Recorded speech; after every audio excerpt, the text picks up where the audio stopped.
एक चतुर व्यक्ति को काल से बहुत डर लगता था और वह सोचता था कि मेरी किसी भी क्षण मृत्यु हो सकती है। वह क्या करे। एक दिन उसे चतुराई सूझी और काल को ही अपना मित्र बना लिया। उसने अपने मित्र काल से कहा, मित्र, तुम किसी को भी नहीं छोड़ते हो, किसी दिन मुझे भी काल में धर लोगे। काल ने कहा, ये मृत्युलोक है, जो आया है उसे मरना ही है। सृष्टि का यह शाश्वत नियम है, इसलिए मैं मजबूर हूँ। पर तुम मित्र हो, इसलिए मैं जितनी रियायत कर सकता हूँ जरूर करूँगा। बताओ मुझसे क्या आशा रखते हो, साफ साफ कहो। व्यक्ति ने कहा कि मित्र, मैं इतना ही चाहता हूँ कि आप मुझे अपने लोक ले जाने के लिए आने से कुछ दिन पहले एक पत्र अवश्य लिख देना, ताकि मैं अपने बाल बच्चों को कारोबार की सभी बातें अच्छी तरह से समझा दूं और स्वयं भी भगवान भजन में लग जाऊं।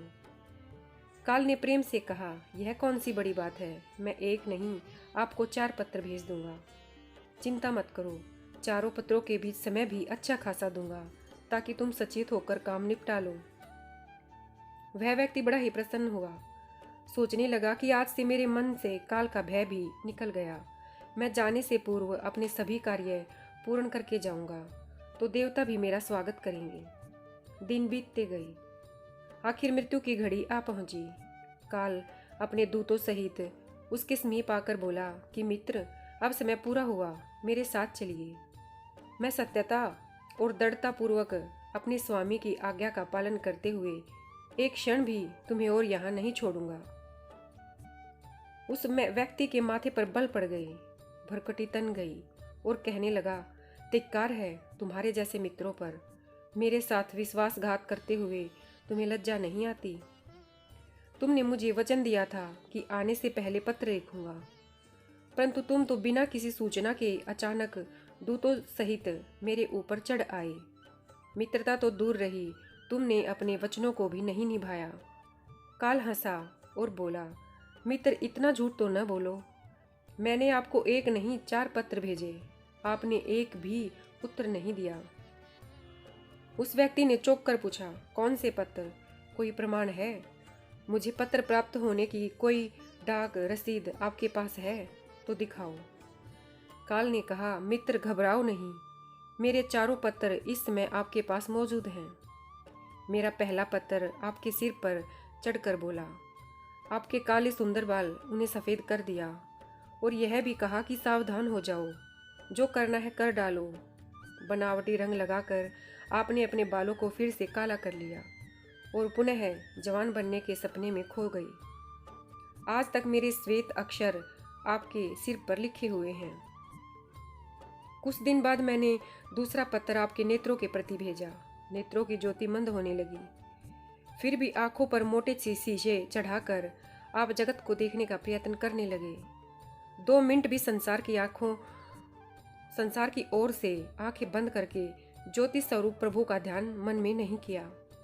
इतने पर भी सावधान नहीं हुए तो मुझे आपकी दीन दशा पर बहुत तरस आया और मित्रता के नाते मैंने तीसरा पत्र भी भेजा। इस पत्र में आपके दांतों को छुआ, हिलाया और तोड़ दिया। आपने इस पत्र का भी जवाब न दिया, बल्कि नकली दांत लगवाए और जबरदस्ती संसार के भौतिक पदार्थों का स्वाद लेने लगे। मुझे बहुत दुख हुआ कि मैं सदा इसके भले की सोचता हूँ और यह हर बार एक नया बनावटी रास्ता अपनाने को तैयार रहता है। अपने अंतिम पत्र के रूप में मैंने रोग, क्लेश तथा पीड़ाओं को भेजा, परंतु आपने अहंकारवश सब अनसुना कर दिया। वह व्यक्ति काल के भेजे हुए इन पत्रों को सुनकर फूट फूट कर रोने लगा और अपने विपरीत कर्मों पर पश्चाताप करने लगा। उसने स्वीकार किया कि मैंने गफलत में शुभ चेतावनी भरे इन पत्रों को नहीं पढ़ा। मैं सदा यही सोचता रहा कि कल से भगवान का भजन करूंगा, अपनी कमाई अच्छे शुभ कार्यों में लगावाऊंगा, पर वह कल ही नहीं आया। काल ने कहा, आज तक तुमने जो कुछ भी किया, राग, रंग, स्वार्थ और भोगों के लिए जानबूझकर ईश्वरीय नियमों को तोड़कर तुमने कर्म किए। उस व्यक्ति को जब कोई मार्ग दिखाई नहीं दिया तो उसने काल को करोड़ों की संपत्ति का लोभ दिखाया।